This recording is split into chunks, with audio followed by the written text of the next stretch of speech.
General Talvik stood before the Galactic Senate and felt fear for the first time in 40 years. His forearms trembled slightly as he held the data tablet.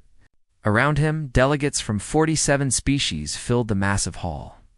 They talked among themselves, barely paying attention to the old insectoid soldier at the center podium. The hall on Velor Prime was ancient. Its walls had seen 1,000 treaties signed and broken. Its floors had felt the steps of emperors and conquerors. But today, Tovik knew something different would happen. Today he would deliver a warning that could save billions of lives, if anyone would listen. Honored delegates, Tovik began, his mandibles clicking as he spoke through the universal translator. I have spent 30 years studying the species known as humans. I have watched their wars. I have analyzed their history. I have observed their behavior across 200 colony worlds. And I stand before you today with a simple message. He paused. The hall grew slightly quieter. Humans are the most dangerous species in this galaxy, and we have made a terrible mistake by ignoring them. Laughter erupted from the Corvani section. Their ambassador, a massive creature covered in golden scales, slammed his fist on his desk. This is what the mighty Elvari sent us. A frightened old general telling stories about the humans. More laughter followed. Tovik waited for the noise to die down. He had expected this reaction. He had prepared for it. Let me share some facts, he continued calmly. Humans evolved on a death world. Their planet has extreme temperatures, violent weather, and predators in every environment. They survived ice ages that lasted thousands of years. They survived plagues that killed half their population. They survived wars that destroyed entire cities. He pressed a button on his tablet. Images appeared on the massive screen behind him.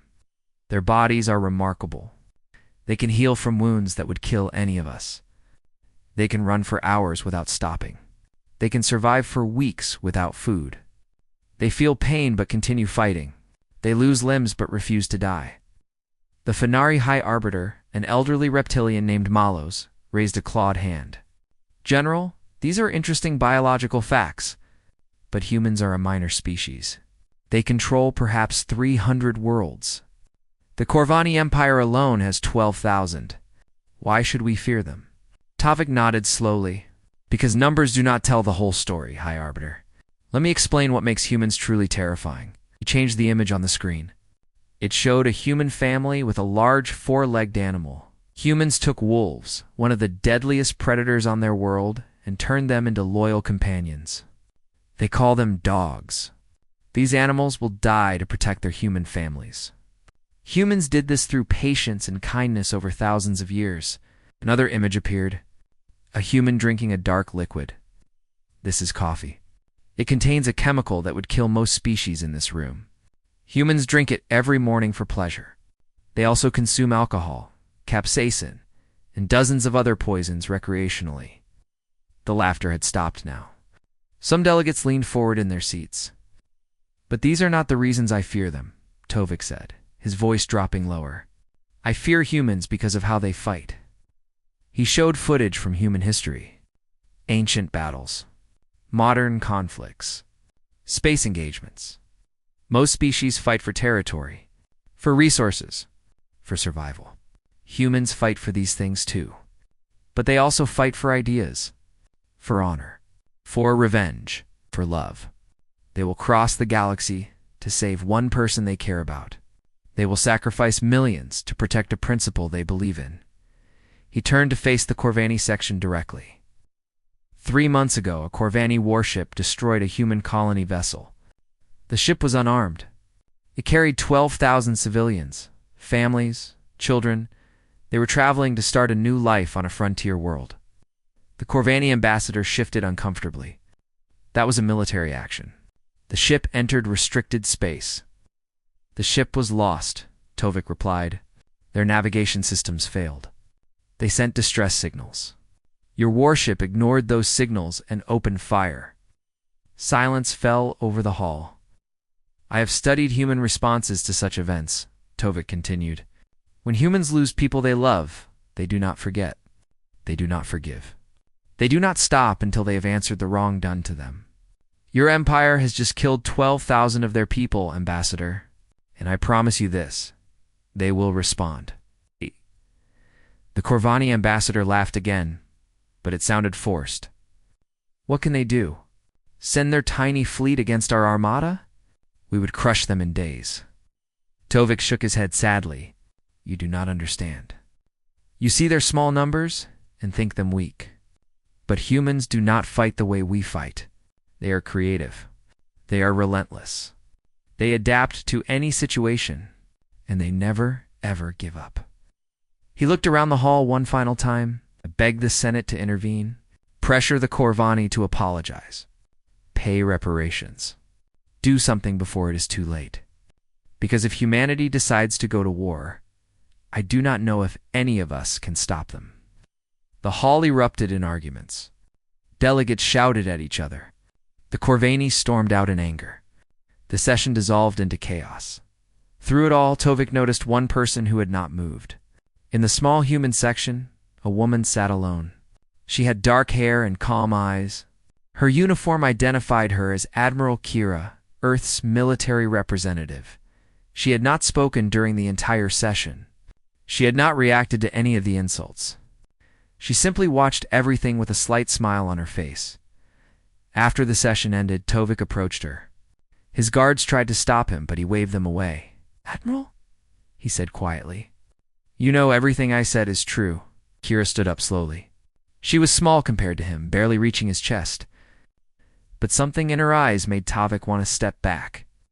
We have known for a long time, General, she said. We were just waiting for someone else to figure it out. She walked past him toward the exit. Then she stopped and looked back. Thank you for trying to warn them. It was kind, but it will not matter. Why not? Tovik asked. Kira's smile faded. Because the decision has already been made. The families of those 12,000 people demanded justice. Our government listened. Cold feelings spread through Tovik's body. What are you saying? Before Kira could answer, every screen in the hall flickered. A new message appeared, broadcast on all frequencies. The seal of the United Human Colonies filled the display. Then the words appeared beneath it, formal.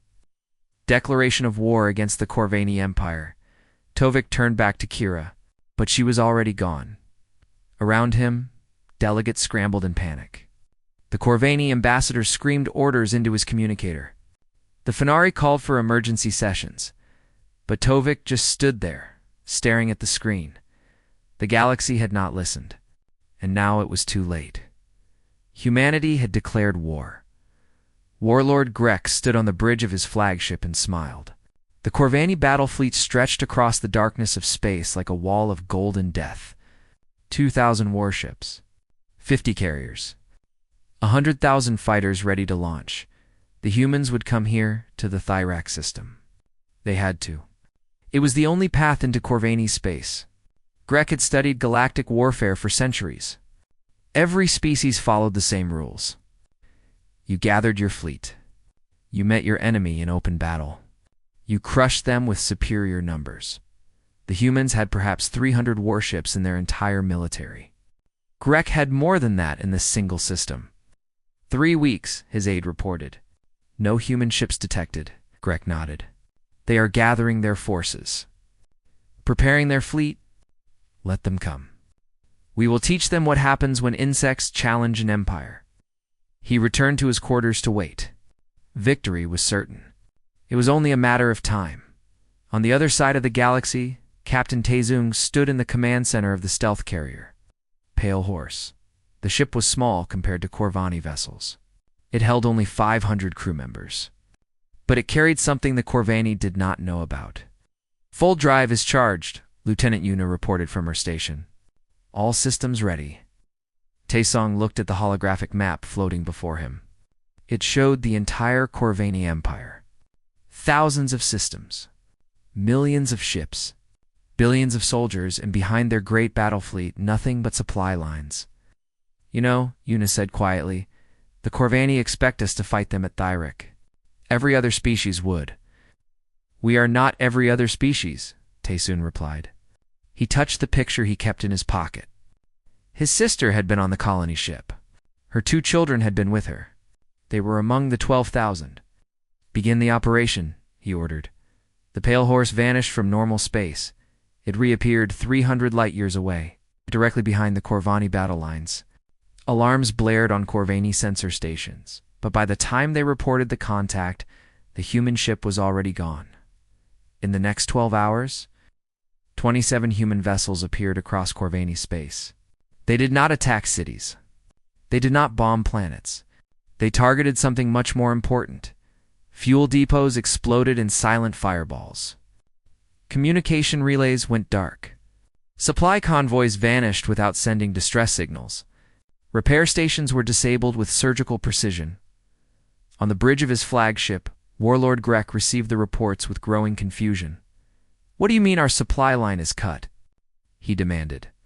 "The humans are not coming to Thyrak, Warlord," his aide said, fear in his voice. "They are behind us. They are everywhere." Grek slammed his fist against the wall. "Then we chase them. We hunt them, D." "Own, we cannot, Warlord. Our fuel reserves will last only for days at combat speed. The nearest supply depot is ... gone." The massive Corvani battle fleet, the pride of an empire, sat motionless in space. They could not advance. They could not retreat. They could only wait and watch. Taesong stood before his crew in the Pale Horse's briefing room. The faces looking back at him were tired but determined. They had been running operations for 3 days straight. "The Corvani fleet at Thyrak is stranded," he announced. "Phase 1 is complete. Now we begin Phase 2. Yuna pulled up the next set of targets. Shipyards, weapons factories, military training centers. "We hit their ability to make war," she explained. "Every factory we destroy is 1,000 ships they cannot build. Every training center we disable is 1,000,000 soldiers they cannot train." A young officer raised his hand. "Sir, what about their cities? Their civilians?" Taesong's face hardened. "We do not target civilians. Ever. We are not them." The officer nodded. "But sir, they killed our civilians. 12,000 people.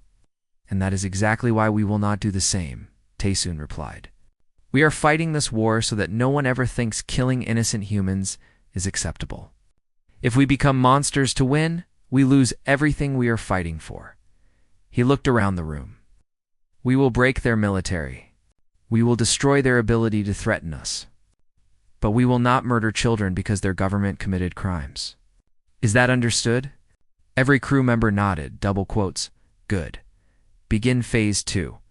Across Corvani space, human ships appeared like ghosts. They struck without warning and vanished before defenders could respond. The Corvani had never faced an enemy like this. Their military doctrine was built on massive fleet battles, on overwhelming force, on grinding enemies down through superior numbers, but they could not fight an enemy they could not find. Warlord Grek sent furious messages demanding honorable battle. Taesung's response was broadcast on open channels so the entire galaxy could hear. "You killed 12,000 civilians, Warlord, families, children. You destroyed an unarmed ship that was asking for help. There is no honor here. Only consequences." The message spread across the galaxy. Species that had laughed at humanity watched in silence. The Corvani, one of the oldest and most powerful empires, were being dismantled by a species they had dismissed as primitive. General Tovik received the battle reports on his ship. Far from the conflict zone, his aide stood beside him waiting for orders. "The humans have disabled 40% of Corvani's shipyard capacity," the aide reported. "Their fleet at Thyrak is still stranded. Fuel ships cannot reach them." Tovik stared at the data. "They are not trying to defeat the Corvani fleet. They are making it irrelevant. Should we intervene, General?" "The Senate has asked for our assessment." Shook his head slowly. "And do what?" "Join the Corvani. Become the next target of human vengeance?" He turned to face his aide. "We will do nothing. We will stay neutral. And we will pray that humanity remembers we were not their enemy. Is it truly that serious, General?" Tovik thought about Admiral Kira's calm smile in the Senate hall. He thought about the human ability to hold grudges across generations. He thought about a species that had turned wolves into loyal friends and poisons into pleasant drinks. I have studied their history, he said quietly. When humans were still bound to their birth world, they fought a war against an empire called Nazi Germany. This empire killed millions of innocent people. The humans did not stop fighting until that empire was completely destroyed. Not defeated, destroyed. He looked back at the battle reports. The Corvani killed 12,000 humans. They will not be forgiven. They will not be forgotten. And they will not be spared. His aide swallowed hard. What do? We watch. We learn. And we make absolutely certain that we never give humanity a reason to look at us the way they are looking at the Corvani. In the darkness of space, the great Corvani battle fleet drifted helplessly. Their engines were silent. Their communications were jammed. Their supplies were running out. And somewhere in the shadows, human ships waited. The war had just begun. And already, the Corvani were losing. The galaxy was watching. Every species, every empire, every small colony world had their eyes on the impossible war unfolding before them. Ambassador Huan walked through the corridors of the Galactic Senate building on Velor Prime. His silver hair was neat. His uniform was perfect. His steps were calm and measured. But inside, he carried the weight of billions of lives. The Senate had summoned him to explain humanity's actions. Delegates from 30 species were demanding answers. Some wanted humanity to stop. Others wanted them punished. A few simply wanted to understand. Huan entered the Great Hall and took his place at the central podium. The same podium where General Tovik had warned them weeks ago. The same hall that had laughed at the idea of humans being dangerous. No one was laughing now. Ambassador Huan. High Arbiter Malos began. The Galactic Senate demands an explanation for humanity's unprovoked aggression against the Corvani Empire. Huan smiled politely. Unprovoked, High Arbiter. You have attacked Corvani territory without proper declaration through Senate channels. We declared war publicly. The entire galaxy heard it. But you did not seek Senate approval. Huan's smile faded. The Senate did not seek our approval before the Corvani murdered 12,000 of our people.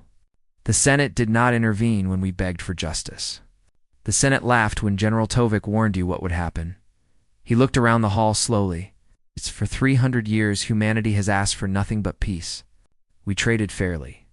We honored every treaty. We helped species in need. We harmed no one.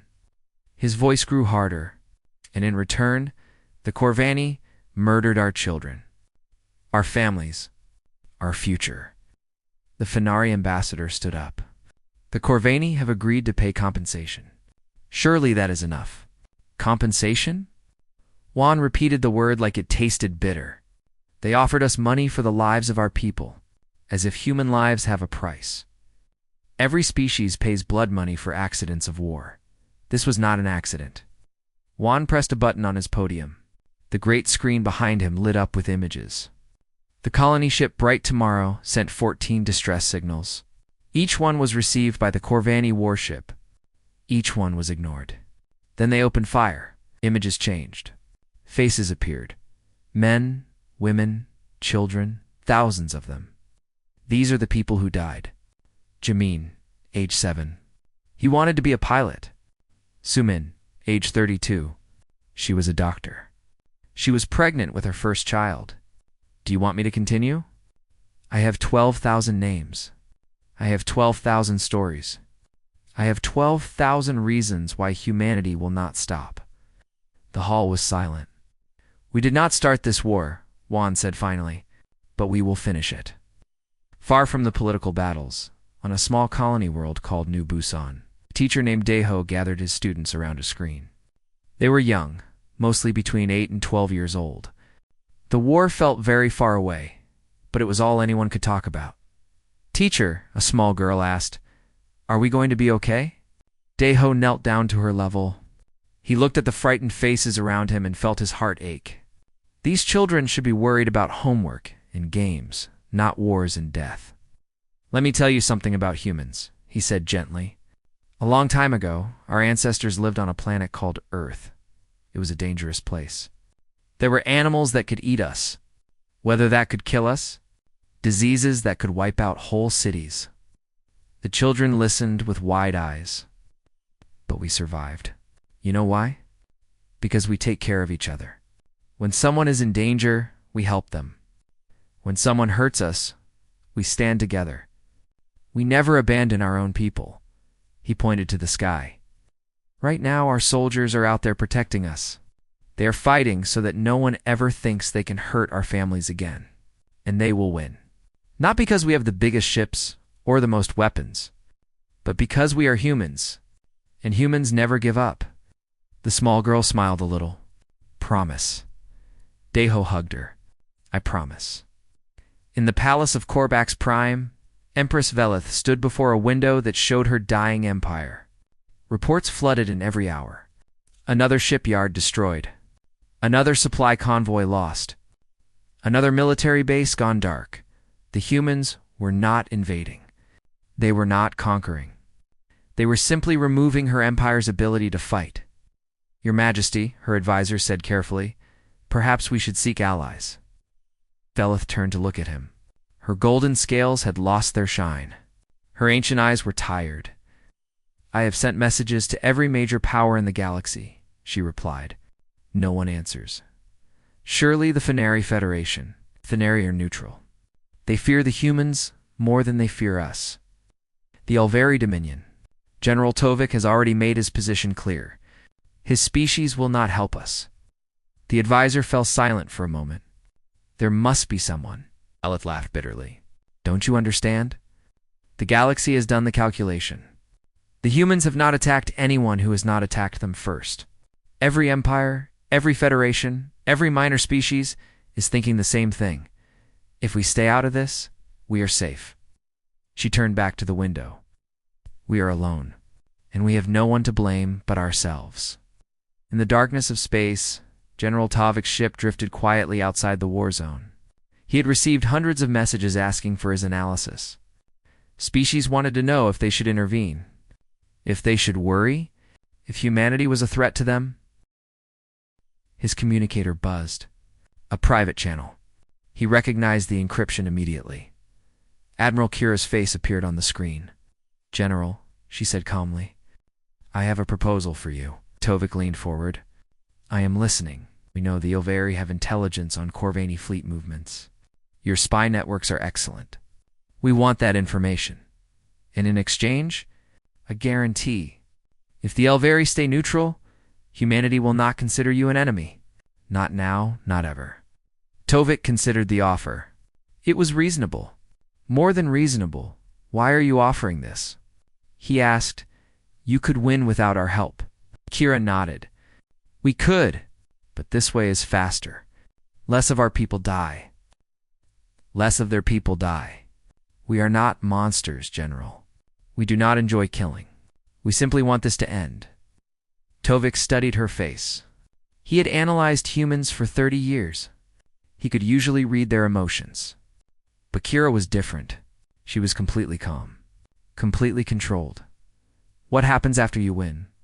He asked. We go home, Kira replied. We rebuild our colony ship's memorial. We raise our children. We live our lives.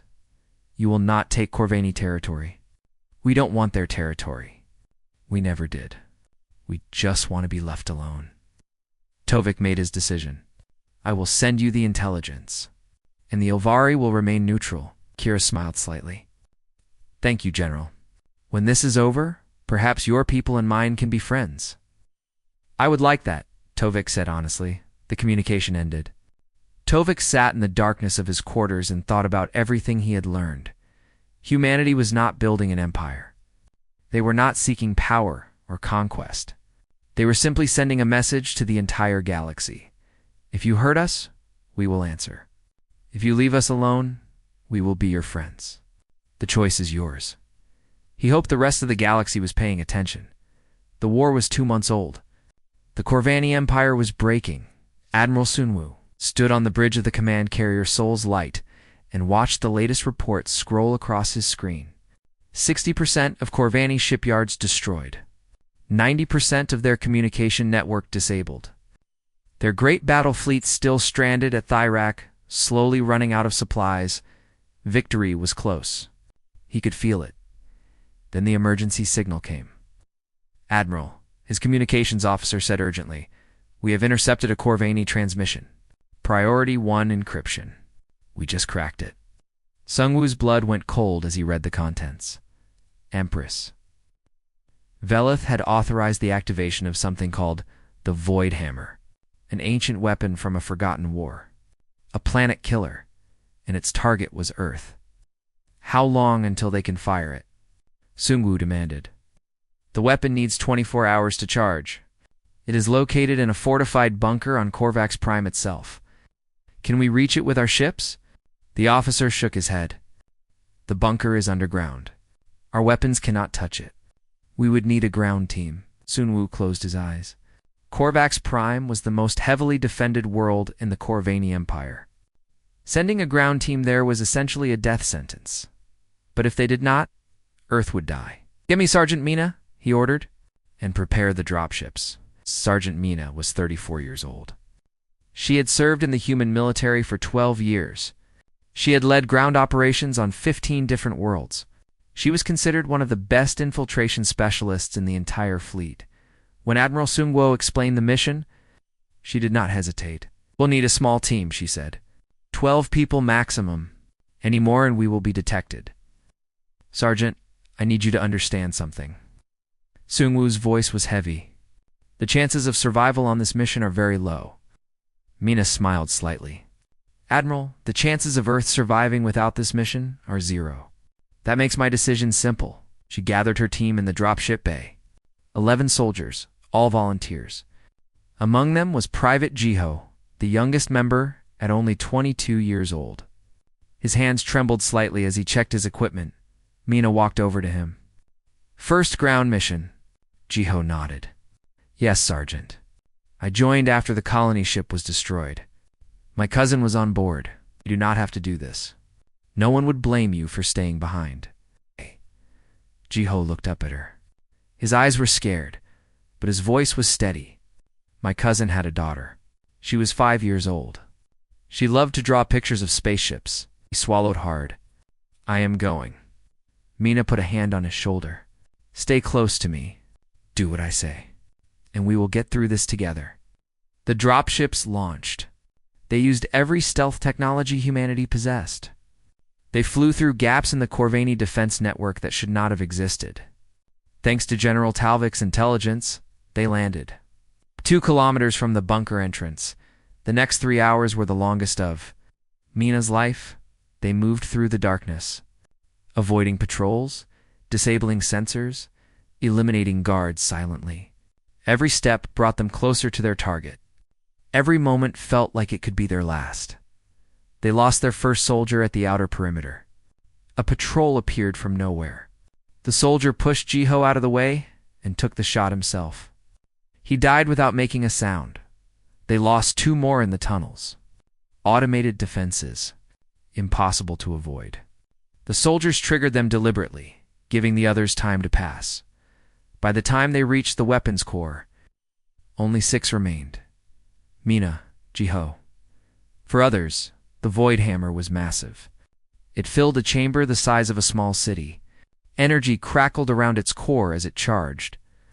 On a screen nearby, a countdown showed 15 hours remaining. "How do we disable it?" Jiho whispered. Mina studied the weapon. Human intelligence had given them the basic design. She found the control center. "The emergency shutdown, there was a problem? The shutdown requires someone to manually override the core," she said quietly. "The radiation will kill anyone inside within minutes. There is no way to do it remotely." Silence fell over the team. "I will do it," Mina said. "Get the others out." Jiho grabbed her arm. "No, Private, that is an order. You taught me that humans do not abandon each other." Jiho's voice cracked. "I am not leaving you here to die alone." The other soldiers nodded in agreement. None of them would leave. Mina felt tears in her eyes. She blinked them away. "Then we find another way." They searched the control center desperately. They looked for any option, any alternative, any chance. The minutes ticked by.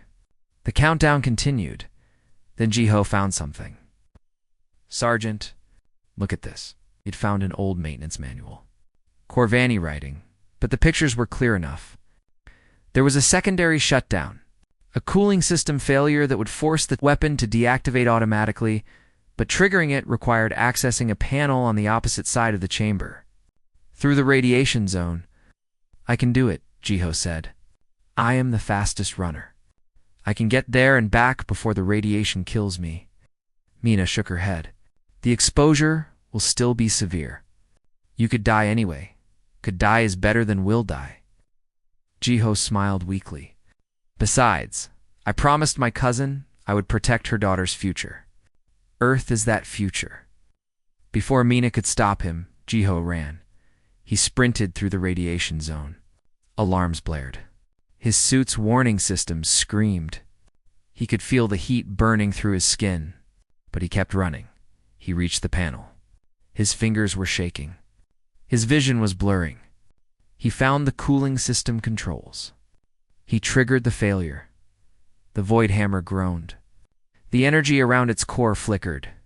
The countdown stopped. Emergency shutdown activated. GHO collapsed. Mina was there in seconds, dragging him back to safety. The radiation had done terrible damage. His skin was burned. His breathing was shallow. But he was alive. "I did it," he whispered. "Tell my cousin, ... "You can tell her yourself," Mina said firmly. "We are getting you home." They carried him out of the bunker. They called for extraction. Human ships appeared in the sky, breaking through Corvani defenses with everything they had. On Korvax Prime, Empress Velith received the news that her final weapon had been destroyed. Her generals begged her to continue fighting. Her advisors pleaded for one more attempt. She raised her hand for silence. "It is over," she said quietly.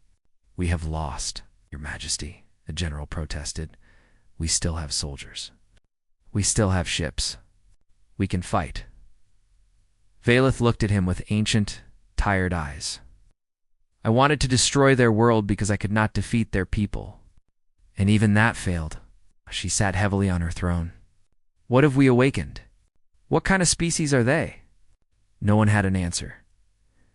In the medical bay of the Soul's Light, Admiral Sungguo visited Jiho. The young soldier was covered in bandages. The doctors said he would need months of treatment. But he would live. "You saved Earth," Sungwoo said. "You saved 8 billion people." Jiho smiled weakly. "I was just following Sergeant Mina's orders, Admiral." Sungwoo shook his head. "You went beyond orders? You risked everything. Why?" Jiho thought about his cousin. About her daughter. About the 12,000 people on the colony ship who never got to see their new home. "Because that is what humans do," he said simply. "We protect our own, no matter the cost." Sungwoo placed a medal on Jiho's pillow. "The highest honor humanity could give. Rest now, soldier. You have earned it." As the Admiral left, he looked out the window at the stars. The war was almost over. Earth was safe. And once again, humanity had proven that nothing in the galaxy could break their spirit. The war ended. 6 months after it began, the Corvani Empire. Once the terror of 12,000 worlds had surrendered completely, their great fleet at Thyrek had been rescued by human ships, given fuel and food, and sent home. Their soldiers had been released. Their worlds had been left untouched. The galaxy waited to see what humanity would demand. President Ara stood in the great hall of Velar Prime. She was young for a human leader, only 42 years old. Her dark hair was pulled back simply. Her clothes were plain. She looked like someone who worked hard and slept little, but her eyes were strong. Her voice was clear, and the entire galaxy was listening. "I speak today for the united human colonies," she began, "and I speak to the Galactic Senate as both a victor and a mourner." She paused. The hall was silent. 6 months ago, 12,000 of our people were murdered. They were not soldiers. They were not spies. They were families seeking a new home. Children dreaming of stars. Parents hoping for a better life. Images appeared on the screens around the hall. Faces, names, the same 12,000 that Ambassador Juan had shown months before. We went to war for them, not for territory, not for power, not for revenge. We went to war so that no one would ever think killing innocent humans was acceptable. She looked directly at the Corvani delegation. Empress Velith herself sat among them, her golden scales dull with exhaustion and age. We have won that war, and now I will tell you our terms. The delegates leaned forward. They expected what all empires demanded after victory: land, resources, tribute, humiliation. First President Era said, "The Corvani Empire will pay direct reparations to the families of the 12,000. This money will fund education for their descendants. It will build memorials so their names are never forgotten." The Corvani delegation nodded slowly. This was expected. Second, the military commanders responsible for the attack on the Bright Tomorrow will face trial. They will be judged by a mixed court of human and neutral species judges. Justice will be fair and transparent. More nods. This too was reasonable. Ara paused. The Corvane Empire will be allowed to rebuild. Their territory will remain their own. Their people will govern themselves. We will establish diplomatic relations and trade agreements, the same as we have with any other species. Silence fell over the hall. The Fenari High Arbiter leaned forward. "That is all?" Melos asked. "You demand no territory? No tributes? No military occupation?" Ara smiled slightly. "We did not fight this war for land, High Arbiter. We fought it to send a message. That message has been received." Empress Velith rose slowly from her seat. The hall watched as she walked toward the podium. She stopped a few steps from Ara. The two leaders faced each other. For a long moment, neither spoke. Then Velith bowed her head. "On behalf of the Corvani Empire," she said quietly, "I accept your terms, and I offer my personal apology for the tragedy my people caused. It was wrong. It was evil, and it will never be forgotten." Ara nodded. "We accept your apology, and we hope that our peoples can move forward together." She extended her hand. Velith looked at it for a moment, then took it. The hall erupted in murmurs. Delegates turned to each other in shock. In the entire history of galactic warfare, no victor had ever offered such generous terms. No conqueror had ever simply gone home. But humanity was different. The galaxy was finally beginning to understand that. The treaty was signed that day. The war was officially over in the months that followed. The galaxy transformed. Species that had ignored humanity suddenly wanted to be friends. Trade agreements multiplied. Cultural exchanges began. Human music played in alien cities. Human books were translated into hundreds of languages. Human movies were watched on worlds that had never heard of Earth. And slowly, quietly, something else changed. Other species stopped seeing humanity as weak. They stopped seeing kindness as a flaw. They started to understand that true strength was not about destruction. It was about knowing when to fight and when to show mercy. On the Elvari homeworld, General Tovik received an invitation. It was written on real paper, a human custom that he found strangely touching. President Era was inviting him to visit Earth. He accepted immediately. When he arrived, he found a world nothing like what he expected. He had imagined military bases and weapons factories. He found parks and schools and families. Playing in the sunshine, a guide took him to a memorial. Garden on the coast of a continent called Asia. It was dedicated to the 12,000 who had died on the Bright Tomorrow. Every name was carved into white stone walls. Flowers grew between the paths. The sound of water filled the air. Humans walked through the garden in silence. Some left flowers. Some stood with heads bowed. Some wept quietly. Tavik stood before the wall of names and felt something he had not expected: respect, sorrow, admiration. These people had gone to war not out of hatred, not out of greed. They had fought because they loved each other so deeply that they could not let the death of their people go unanswered. And when they won, they remained who they were. "You understand now?" a voice said behind him. He turned. Admiral Kira stood there, older than when he had seen her in the Senate Hall. Her hair was gray now. Her uniform was gone, replaced by simple civilian clothes. "I think I am beginning to," Tovik replied. "You fight because you love, not because you hate." Kira smiled. "Hate makes you weak. It blinds you. It turns you into the thing you fight against." She looked at the memorial wall. "Love makes you strong. It gives you something worth protecting, worth dying for, worth living for." They stood together in silence for a while. "What happens now?" Tovik asked eventually. "We build," Kira said. "We build friendships. We build trust. We build a galaxy where no one has to be afraid." "Do you think that is possible?" Kira laughed softly. "A year ago, no one thought humans could defeat the Corvani. Look at us now." She turned to face him. "General, humans have accomplished impossible things throughout our entire history. We have turned deserts into gardens. We have cured diseases that killed millions. We have reached the stars." She looked up at the sky. "Building a better galaxy? That is just the next challenge. And we are very good at challenges." Far from Earth, on a small porch overlooking a blue ocean, Kira sat with her granddaughter. The sun was setting. The sky was full of colors. "Grandmother," the little girl asked, "tell me about the war." Kira smiled and pulled the child onto her lap. She looked out at the water, at the ships passing overhead, at the stars beginning to appear. "A long time ago," she began, "the galaxy made a mistake. They thought we were weak because we were kind. They thought we were cowardly because we wanted peace. But we are not weak," the girl said confidently. "No, little one, we are not. We showed them what humans really are. We showed them our courage, our loyalty, our determination. And we showed them something else, too." "What?"